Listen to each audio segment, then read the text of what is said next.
Good morning. Welcome to Books at the Bottom of the Stairs. My name's Lorene. Today in Halifax it's super cold, so we've got extra sweaters on and I've snuck the heat up. The cats are even kind of finding it hard to snuggle down. I have an interesting book for you today. It's called The Firekeeper's Daughter, and it is by Angeline Boulet, who is an American author. This is young adults. Although I think that the age of the protagonist and the story that's being told, this is easily a crossover into adult reading. So I recommend it for anybody who, let's just say I would recommend it for a mature reader, and I'll explain why in a moment.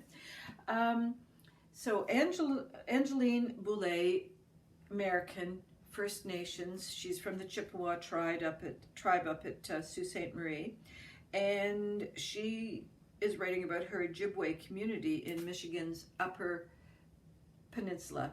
And the geography on this is that where the Michigan Peninsula is approaching Canada, there is an island in between, and this is Sugar Island, and this is where the reservation has, for the Chippewa and Ojibwe, has been sort of reinvented in a way, because a casino has been put in place. And so there's a bit of reality in that story in terms of the geography. I do not know if in reality a casino is actually there. It's possible, but I didn't bother to do the research. You're welcome to if you want to.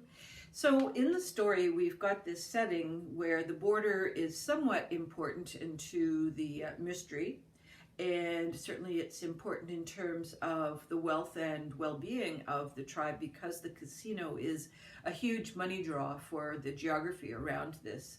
And people who are registered Ojibwe or Chippewa get a payout from the casino, and for each adult, it's in the book, it's about $36,000, and the children over 12, I think it is, get $9,000 per year. And so this is like a total flip in terms of the wealth and material gains for First Nations. It also means that the reservation itself is being gradually improved. Roads are improving, sanitation and fresh water improving. Houses are, manifesting themselves. Alan McDonald House, big, oversized, what everybody wants, I guess. There's still parts of the island that are quite wild and are without, what's that called when you want to charge, like whatever it takes to connect your cell phone, whatever waves those are, you can't get them very far. So it's this really interesting mix of sort of completely suburban and completely wild. And so we've got a protagonist who's a young woman. She's turning 18 in the story, and she herself is not a registered First Nations person. Her mother had her when she was a minor, and the grandparents insisted that the baby not be registered because mom was white from the Fontaine family, and dad was Firekeeper from the Ojibwe tribe. And so Donice Fontaine has been living this life of, mostly white, but her Indian family has kind of insisted that she participate in the powwows and the dances and participating with the elders and stuff, much to the upset of white granny. So there's all these grannies who've got an agenda, and they're all pretty powerful females.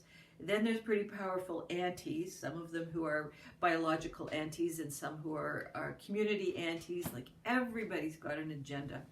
So Donice is 18, and she was a hockey player, but she sustained a shoulder injury and went for some surgery that was unsuccessful. And so her hockey career was super good, and she was one of the best defensive players, male or female, to have come out of this area for quite a while, white or Indian. So it's a very complex story, because I'm just kind of giving you a skinny oversight to this whole thing, and it's very densely written story. There is the death of her uncle, then there's the death of her best friend, and those two things are kind of driving the story about how Donice is going to respond. There's an FBI investigation into meth. There's a secret ingredient of some sort that's being introduced to the meth that causes hallucinations, and this particular meth product has been found on other reservations in the sort of region, I guess, and so it's being tracked back to Sugar Island, and her Uncle David was helping the FBI investigate, but then died a mysterious death under the influence of meth, although he had been clean from any addictions for over 10 years. And I won't tell you the story of Lily. I questioned the death of Lily. Through the whole book, I questioned whether Lily needed to die.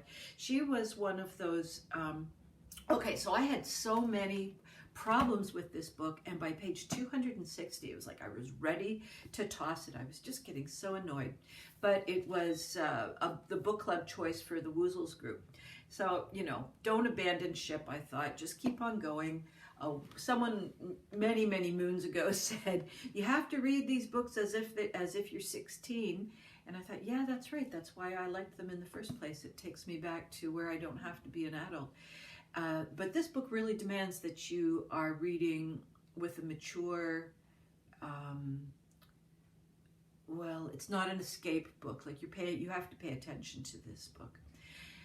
Okay, so what we have in the beginning of the book is a scenario where we've got this Indian gal who has the wealth and the privilege of her Fontaine family and is also not receiving the payout from the casino, but that doesn't really matter because she's got enough wherewithal on the white side of the family that she's not feeling the pinch that other families had felt before her.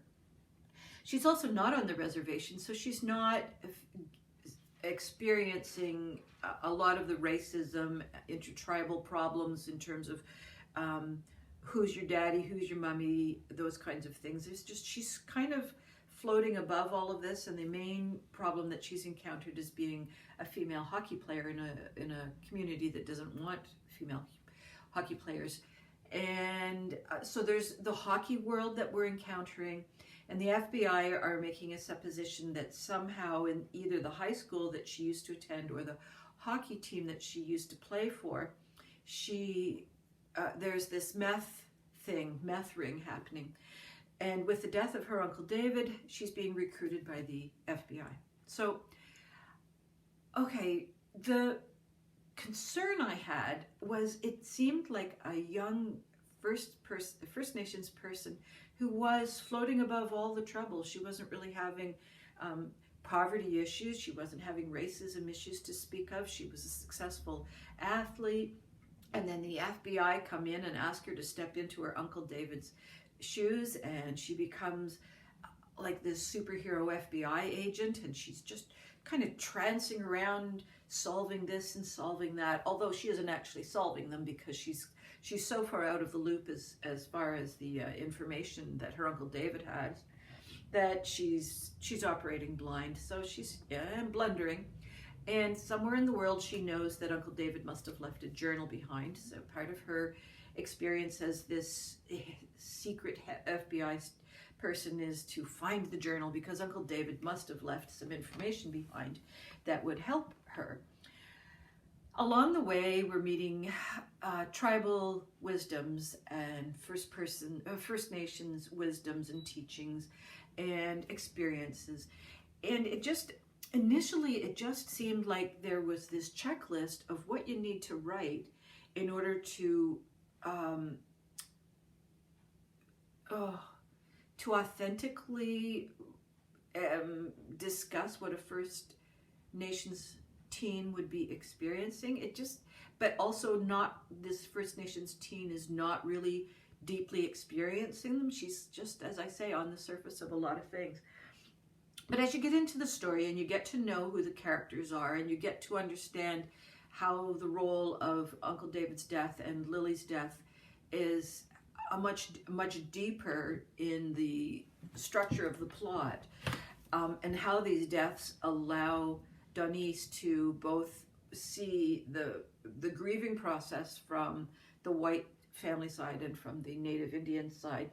I start to realize that these deaths are more than superficial, and I'm starting to realize that Denise traversing these two sides of her cultural heritage allows us to see where the conflicts are in the teachings and the values of the two different cultures, how they connect and intersect, but how they also clash and can cause great harm.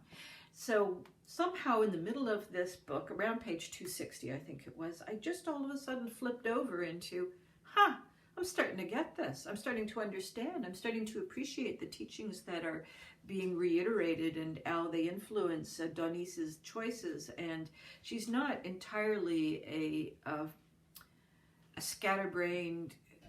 She never really was portrayed as scatterbrained, but I just was not giving her credit for her character. But this is a long book. As you get towards the three-quarter point, you just realize she really is an authentic character. She's very true to what her value systems are. She get a little muddled along the way because she does have this clash and contrast and so forth. And she has got traumatic experiences that she encounters through the book. Uncle David's death happens before the book opens, but through her investigations, she's having ongoing encounters with people that are increasingly upsetting and sort of world-shattering. People are not quite who they thought, but then other people are even more true to themselves. So it's really a book about character. Setting does play a role in the whole thing, as I explained. And the reason I want to say that there is a maturity of reader capacity that is needed is because there is a rape. It's a very interesting response to the rape that I found quite upsetting. I was not happy with the way the rape victim responded. What else? Well, there's a continuing violence, and there's continuing lack of support from some people, and there's a lot of lying and subterfuge going on. There's just an awful lot going on in this book, and by the end of it, the conclusion, I didn't think I was going to like the conclusion, because I was afraid that the author was going to go back to how it was written in the beginning, but no, the conclusion actually makes a ton of sense.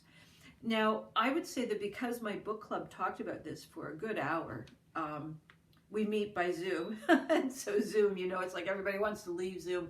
We were really committed to talking about this book, and I think that they helped to open up some compassion and some understanding. They had because we all know I'm a superficial person and I don't have great depth of thought around these things. So they were able to help me get a little deeper and a little bit more compassionate in my readings of some of the things, and to not be quite so aggravated by the early part of the book. There is a love interest, which also has a little bit of that, first flash love stuff, but then there's, on second thoughts going on in there, Denise is thinking, so good for her. There was a part of me that was unhappy with Denise through the whole thing, because she did have a support network around her that she declined to use. And I understand that helps to drive a plot where the main character is acting in isolation and so forth. But because community and support amongst women was just generally one of the values that was being expressed by this book, I was surprised that she didn't use it more. Well, I recommend this book. I would have thrown it away in the first 150 pages, and by the end of it, I would say we're at like a 4.5 out of 5 on this. The Ojibwe language in here, which is fun.